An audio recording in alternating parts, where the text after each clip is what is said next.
New DNA technology might finally help close this case. Leaving behind many secrets, lies. What's your emergency?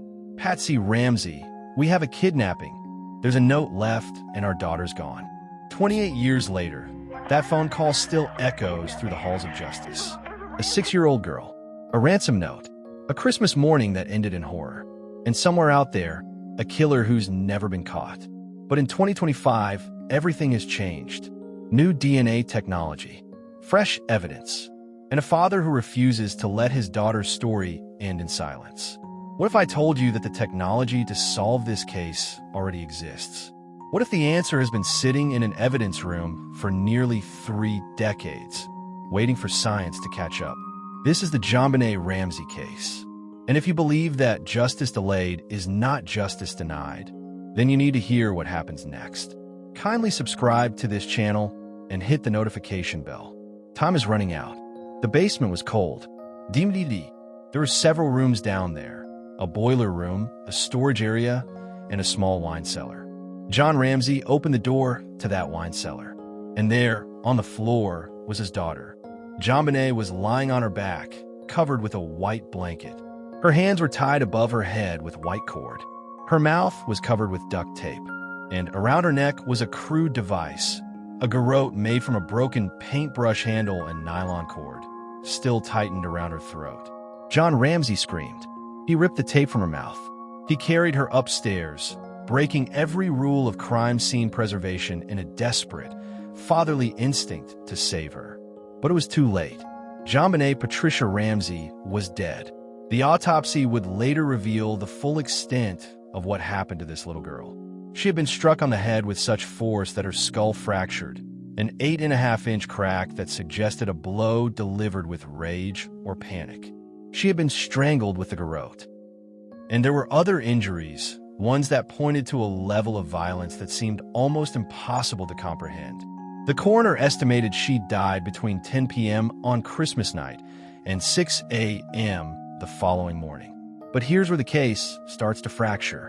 Because while the physical evidence told one story, the Boulder Police Department decided to tell another. From the very first day, the Boulder Police Department made a decision. They believed the Ramseys were guilty, not because of overwhelming evidence, not because of confession, but because of assumptions. The ransom note was too long, too detailed. It seemed staged, and it was found inside the house, written on Patsy Ramsey's notepad with a pen from her kitchen. The fact that JonBenét was found in the home, not taken by kidnappers, suggested to investigators that this was an inside job, a family tragedy disguised as an abduction. And so, instead of casting a wide net, instead of following every lead, the Boulder PD focused almost exclusively on John and Patsy Ramsey. They made up their minds on day one, but there were problems with this theory. Big problems. First, the Ramseys called 911 immediately. If they had staged a kidnapping, why call the police before hiding the body? Why leave a ransom note that would only invite scrutiny? Second, the 911 call itself. After Patsy thought she had hung up, the line stayed open for a few more seconds. Investigators later enhanced the audio. You can hear voices, John, Patsy, and their 9-year-old son, Burke, talking in the background. The conversation doesn't sound like guilty parents. It sounds like confusion, panic, fear.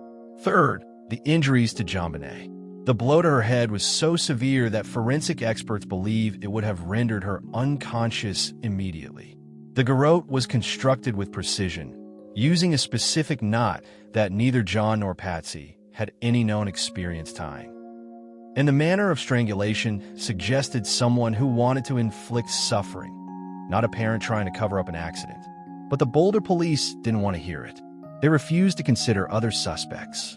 They refused to pursue leads that pointed away from the family.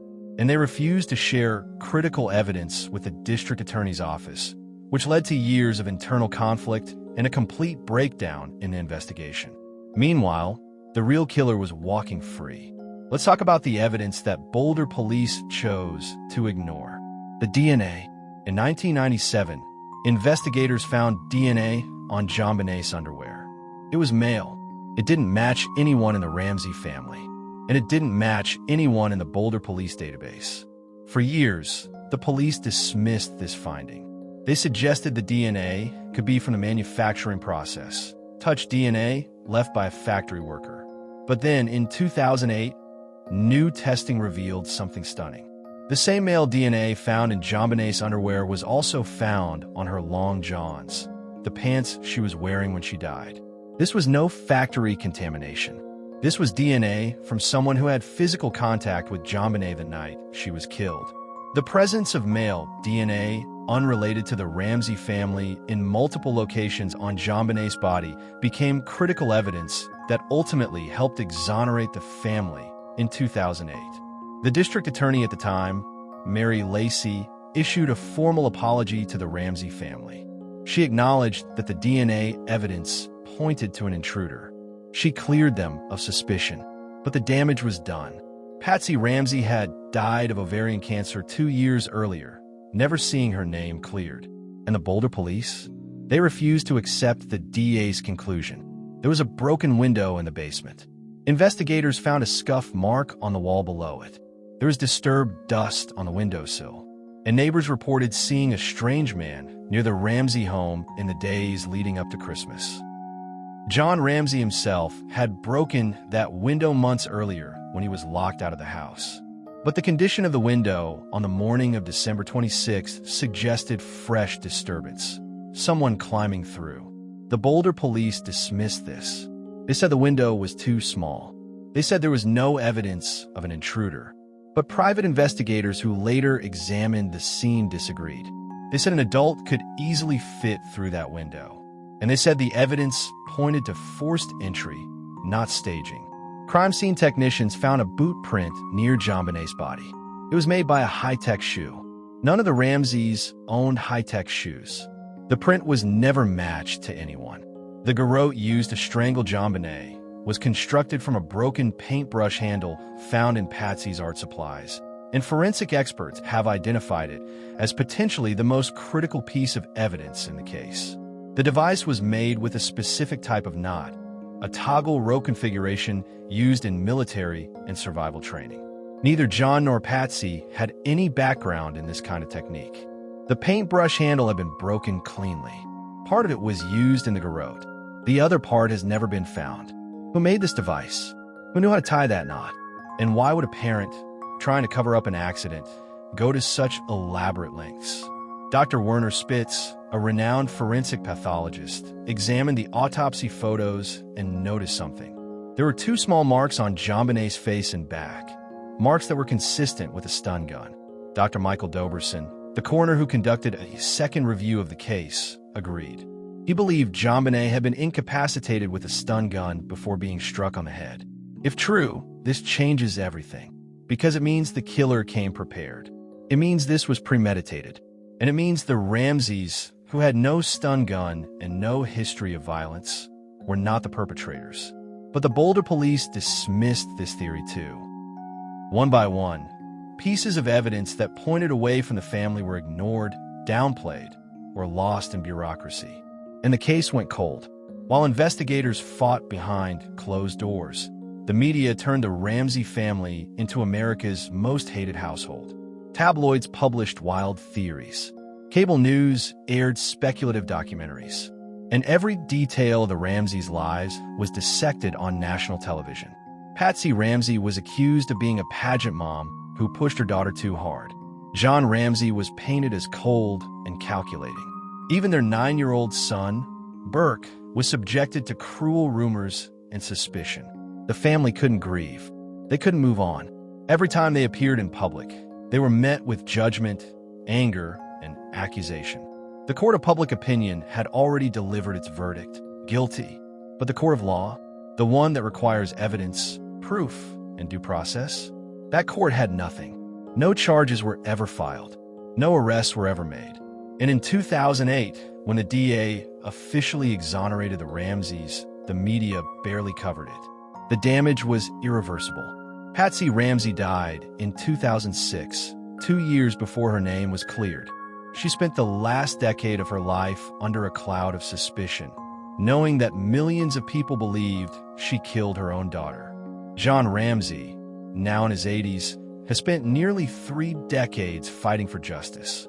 Not for himself, but for JonBenét, for the truth, for the possibility that one day, the real killer will be identified. And in 2025, that possibility is closer than ever. In 1997, just months after JonBenét's murder, another little girl was attacked in Boulder. Her name was Amy. She was 9 years old. She lived less than 2 miles from the Ramsey home. And one night, a man broke in her bedroom through a window, put his hand over her mouth, and tried to assault her. Amy screamed. Her mother came running. The intruder fled, but not before leaving behind critical evidence, DNA. When investigators tested that DNA, they found something shocking. It matched the profile of a known sex offender, a man who had a history of breaking into homes and targeting young girls. His name was never publicly released, but investigators determined he was living in Boulder at the time of JonBenét's murder. He had access to the neighborhood.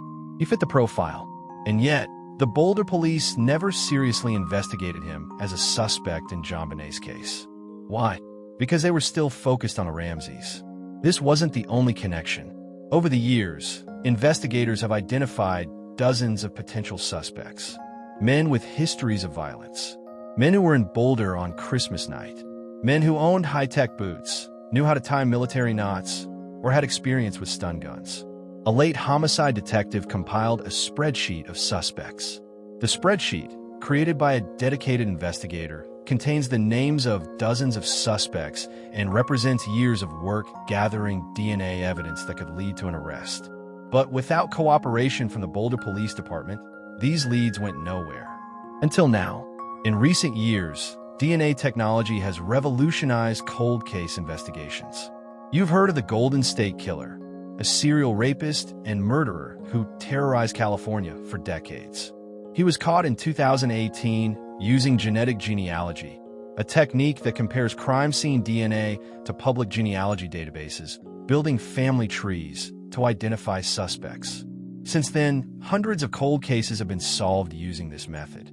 And John Ramsey believes it's the key to solving his daughter's case. John Ramsey has been actively pushing Boulder police to conduct more DNA testing using genetic genealogy, the same technology that solved the Golden State Killer case. In January 2025, John Ramsey met with Boulder Police Chief Steve Redfern. He brought experts, he brought data, and he made a simple request. Send the DNA evidence to an outside lab specializing in genetic genealogy.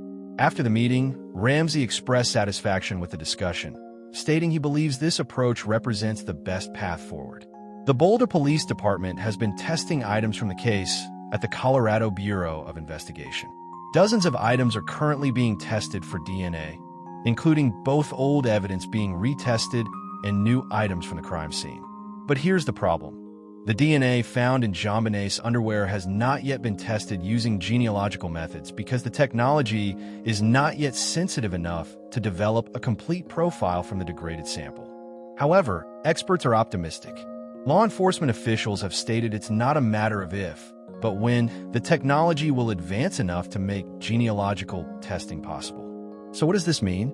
It means that within the next few years, maybe even months, investigators may be able to identify the male whose DNA was found on JonBenét's body. They'll build a family tree. They'll narrow down relatives who lived in or near Boulder in 1996. And they'll finally have a name, a suspect, a killer. But there's a catch. The Boulder Police Department has been criticized for decades for their handling of this case. They refused outside help. They refused to collaborate with federal agencies. And they refused to admit they were wrong about the Ramseys. Will they change now? Will they finally do what's necessary to solve this case? John Ramsey hopes so, but he's also pushing for legislative action. He's advocating for a new law that would allow families of cold case victims to request independent DNA testing if local police refuse. Because he knows that without pressure, without accountability, nothing will change. And JonBenét's killer will remain free. JonBenét Ramsey would be 34 years old today. She might have been a teacher, a performer, a mother herself, but instead, she's frozen in time. A 6-year-old girl in a pageant dress, smiling for the camera, unaware that her life would be cut short and her death would become a symbol of everything broken in our justice system. Her case exposed the dangers of tunnel vision in investigations. It revealed how media sensationalism can destroy innocent lives. And it showed how procedural failures can allow killers to escape justice, but also spark change. Because of JonBenét, police departments across the country have reformed how they handle child murder cases. They've learned to preserve crime scenes. They've learned to follow evidence, not assumptions. And they've learned to take DNA seriously. And because of her father's relentless advocacy, genetic genealogy is now being used to solve cold cases that once seemed unsolvable. JonBenét's story is tragic, but it's not over. Because somewhere in the world, someone knows what happened that Christmas night. Someone saw something. Someone heard something. Someone has been carrying a terrible secret for 28 years. And when the DNA results come back, that secret will finally be revealed. If you believe that JonBenét Ramsey deserves justice, you're not alone. Thousands of people have been following this case for decades, waiting for the day when science catches up to truth. That day is coming, but it will only come if we keep the pressure on. If we refuse to let this case fade into obscurity. If we demand that the Boulder Police Department do what's necessary to solve it. So here's what you can do. Share this video. Keep this case in the public eye. Let the authorities know that the world is still watching, that we haven't forgotten JonBenét, and that we won't rest until her killer is brought to justice. Leave a comment below. Tell us what you think happened. Share your theories. Ask your questions. Because this case isn't just about one family. It's about all of us. It's about whether we, as a society, are willing to fight for justice, even when it's hard, even when it takes decades. 28 years ago, a little girl was murdered in her own home on Christmas night. The killer is still out there, but the truth is closer than ever. And when it finally comes to light, JonBenét Ramsey will no longer be just a mystery. She'll be a name cleared, a case solved, and a reminder that justice, no matter how long it takes, is always worth fighting for. This is Crime Chronicles. Thank you for watching, and thank you for caring, because JonBenét deserves that much, and so much more.